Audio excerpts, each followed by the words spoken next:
PRI, adductor pullback. So you are positioned in a 90-90 with your feet on the wall. Ideally, your knee is lower down than your hip and your feet, which is why I have a roller underneath my ankles. Get something for your head, position your spine. I always want those ribs tucked in.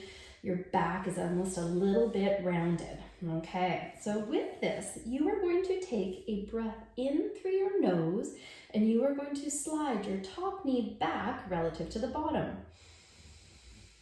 When you breathe out, you're going to engage your core. You are going to drive your knee down into the knee below. The breath out is through the mouth and it is a full breath out. Okay, keep going. Breath in, you are going to pull back if you can find a little bit more mobility. And you're going to breathe out through the mouth and squeezing. Keep going. Now, should be feeling that adductor on that top leg. If it's cramping, back off a little, but otherwise we are trying to plug this hip back deep in the socket where it belongs. Make sure your waist is long on that top leg and give me at least 4 or 5 breath cycles. I would love it if your bottom foot, you could push into the wall a little bit, get a little more radiation. It helps anchor that right leg, glute max on the right side, and keep going. Now let's add an internal rotation lift off. So PRI language, we're really trying to access glute med, frontal plane, iliacus, frontal plane. So everything we're doing is the same except now, so this is plugged back.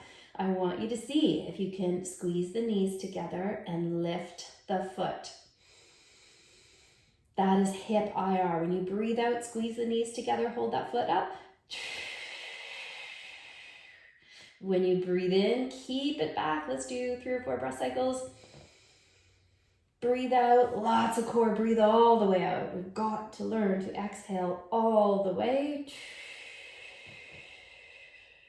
Breath in, can you plug it back anymore? Can you lift your foot anymore? And let's do one more, you guys. Breath out. Core, core, core, core, core. Adductors, adductors, adductors. Foot up, up, up, up, up.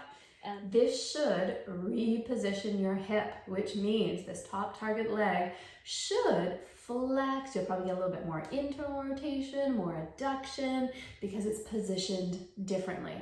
Now go do your mobility training or add some strength and conditioning, but repositioning first is a much smarter thing to do.